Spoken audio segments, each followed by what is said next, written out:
Hello everyone, welcome to Knowledge of Law. Guys, in this video we talk about Domestic Violence Act 2005. तो guys DV Act जिसे हम बोलते हैं DV Act 2005. तो guys इसमें हमने सेक्शन 1 से लेके सेक्शन 7 के साथ आपके साथ वन बाय वन डिस्कस किया है. गाइस अब हम बात कर रहे हैं चैप्टर 3 जो हमारा ऑलरेडी कंटिन्यू है. चैप्टर 3 किस चीज की बात करता है? Powers and duties of protection officer and service provider की. ठीक, चैप्टर 3 में ही गाइस हमने स्टार्ट कर रहे हैं सेक्शन 8 को जो बात करता है appointment of protection officer. Protection officer की अगर हम बात करें प्रीवियस लेक्चर की, गाइस अगर आपने हमारे पहले की वीडियो को वॉच किया है वेल एंड गुड. अगर आपने पहले की वीडियो को वॉच नहीं किया तो प्लीज आप उन वीडियो को वॉच कर लीजिए. उससे क्या होगा, आपको कॉन्सेप्ट क्लैरिटी हो जाएगी. ठीक, नाउ लेट्स स्टार्ट. गाइस अगर हम प्रोटेक्शन ऑफिसर की बात करें, कहां पर मेंशन है? सेक्शन 2 जो डेफिनेशंस को डील करता है, सब सेक्शन एम. ठीक, उसमें प्रोटेक्शन ऑफिसर बताया गया है. प्रोटेक्शन ऑफिसर कौन है? अगर हम ड्यूटीज की बात करें तो सेक्शन 6 किस चीज की बात करता है? इनकी ड्यूटी की शेल्टर होम की बात करता है. ठीक, अगर हम सेक्शन 6 की बात करें वहां पर भी प्रोटेक्शन ऑफिसर की ड्यूटी की बात हो रही है. किस चीज की बात करता है? मेडिकल फैसिलिटी की. ठीक, अभी सेक्शन 6 में क्या बताया गया है कि अगर कोई अग्रीव्ड पर्सन है, ठीक, अग्रीव्ड पर्सन कौन है? जिसके डोमेस्टिक राइट का वॉल्यूशन हुआ है, जिस वुमेन के डोमेस्टिक राइट का वॉल्यूशन हुआ है. जो हमारा डोमेस्टिक वायलेंस एक्ट है ये ऑल वुमेन के ऊपर एप्लीकेबल होता है, चाहे वो मैरिड है चाहे वो अनमैरिड है. ठीक, तो गाइस इसमें यही बात की गई है कि अगर इससे के डोमेस्टिक राइट का वॉल्यूशन होता है, अग्रीव्ड पर्सन जो पीड़ित व्यक्ति है उसका राइट का वॉल्यूशन होता है, उसे घर से निकाल दिया जाता है, अब उसके पास कोई घर नहीं है, रहने के लिए जगह नहीं है, तो प्रोटेक्शन ऑफिसर इसके बिहाफ के ऊपर, इसके मींस अग्रीव्ड पर्सन के बिहाफ के ऊपर सेक्शन 6 के अंडर उसे शेल्टर होम की फैसिलिटी जो है वो प्रोवाइड की जाएगी एंड सेक्शन 6 के अंडर उसे मेडिकल फैसिलिटी भी प्रोवाइड करवाई जाएगी. ठीक, अब हम बात करते हैं इसकी ड्यूटी की. तो बात की, बट इसकी अपॉइंटमेंट कैसे होती है ये कहां हमें पता चलता है? सेक्शन 8 में. ठीक, सेक्शन 8 किस चीज की बात करता है? Appointment of protection officer. इसमें हमारे 3 सबसेक्शंस हैं.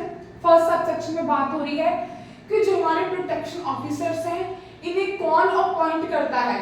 गाइस आप ध्यान से सुन लीजिए, ये आपके प्री के छोटे छोटे पॉइंट्स हैं, छोटे छोटे क्वेश्चंस हैं जो आपको बहुत ज्यादा बेनिफिट देंगे. स्टेट गवर्नमेंट के द्वारा इन्हें अपॉइंट किया जाता है, नोटिफिकेशन के द्वारा इन्हें नोटिफाई किया जाता है, ईच एंड एवरी डिस्ट्रिक्ट में इन्हें अपॉइंट किया जाता है. बहुत सारे सब्जेक्ट ऑफिसर्स होते हैं जिन्हें अपॉइंट किया जाता है. ठीक, बट एरिया के वाइज जिस एरिया में इनकी जो रिक्वायरमेंट होती है वैसे ही वहीं पर इनकी ड्यूटी लगती है, वहीं पर इन्हें अपॉइंट किया जाता है. ठीक, अब हम बात करते हैं सबसेक्शन 2 की. प्रोटेक्शन ऑफिसर की अगर हम बात करें किसे अपॉइंट किया जाता है? मोस्टली यहाँ तो हमें पता चल गया कि स्टेट गवर्नमेंट करती है, नोटिफिकेशन के द्वारा करती है, ईच एंड एवरी डिस्ट्रिक्ट में एक प्रोटेक्शन ऑफिसर को अपॉइंट किया जाता है एंड एरिया के वाइज वहां पर उनकी ड्यूटी लगती है एंड नोटिफिकेशन के द्वारा उन्हें नोटिफाई किया जाता है. अब ये किसे किया जाता है? जितनी भी पॉसिबिलिटी बनी, मोस्टली यही पॉसिबिलिटी होती है कि जो प्रोटेक्शन ऑफिसर है वो मोस्टली लेडीज को, मींस वुमेन लेडी को ही प्रोटेक्शन ऑफिसर अपॉइंट किया जाता है. क्यों किया जाता है भाई? क्योंकि जो अग्रीव्ड पर्सन है, लेडीज के राइट का वायलेशन हुआ है, लेडीज की बात हो रही है, तो ऑब्वियसली जो लेडी है दूसरी लेडी की बात को इजीली अंडरस्टैंड कर सकती है. सॉरी गाइस, सबसेक्शन 3 की बात करते हैं. प्रोटेक्शन ऑफिसर की यहाँ बात हो रही है उनकी टर्म्स एंड कंडीशन की सर्विस को लेकर. इसमें यही बात की गई है जो हमारे प्रोटेक्शन ऑफिसर होंगे, जहाँ के सब ऑर्डिनेट्स होंगे, वो वैसे ही अपनी सर्विस करेंगे जैसे इस एक्ट के अंदर प्रिस्क्राइब किया गया है. अब क्या करते हैं, आपको थोड़ी सी बेयर लैंग्वेज आपके साथ डिस्कस करते हैं. गाइस अगर आपके पास बेयर एक्ट है तो प्लीज आप उसे देख लीजिए, अगर नहीं भी है तो प्लीज आप एक बार ध्यान से सुन लीजिए, मे बी आपको इजीली अंडरस्टैंडिंग हो जाए. देखो क्या बोल रहा है, सबसेक्शन 1 की बात कर रही हूँ.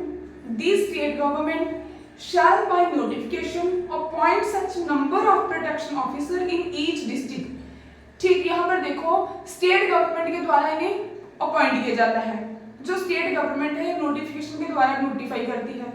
Appoint such number of protection officers means number of officer को प्रोटेक्शन ऑफिसर मींस अपॉइंट किया जाता है। ठीक, ईच डिस्ट्रिक्ट के लिए मींस हर एक डिस्ट्रिक्ट में प्रोटेक्शन ऑफिसर की अपॉइंटमेंट होती है।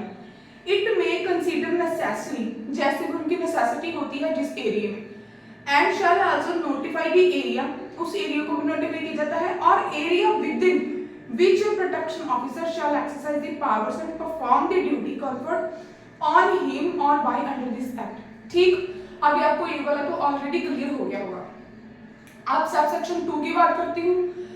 The protection officer shall as far as possible be woman and shall possesses such qualification and experience as may be prescribed। जहाँ पर पॉसिबिलिटी बनती है वुमेन को ही अपॉइंट किया जाता है प्रोटेक्शन ऑफिसर। अगर उसकी एक्सपीरियंस एंड क्वालिफिकेशन की बात करें तो वो ये है कि जो भी इसमें एक्सपीरियंस मेंशन किया गया है प्रिस्क्राइब किया गया है उसके अकॉर्डिंग ही होता है। अगर हम सबसेक्शन 3 की बात करें, the terms and conditions of service of the protection officer and the other officer subordinate to him shall be such as may be prescribed. Sorry guys, इसमें यही बात की गई है जो हमारे टर्म्स एंड कंडीशन है, किसके terms and condition, protection officer की सर्विस को लेकर, एंड अदर ऑफिसर जो हैं, ठीक, या फिर जो कोई इसके अलावा जो कुछ अदर ऑफिसर्स हैं जो उनके सब ऑर्डिनेट्स है, इनमें जो भी रूल्स प्रिस्क्राइब किए गए हैं उनके साथ ही इनका काम मींस वैसे ही काम करेंगे जैसे सेक्शन में मेंशन किया गया है।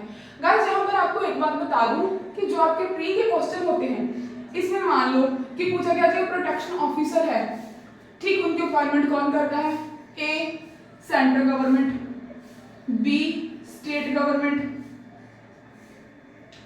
सी both, D none of above.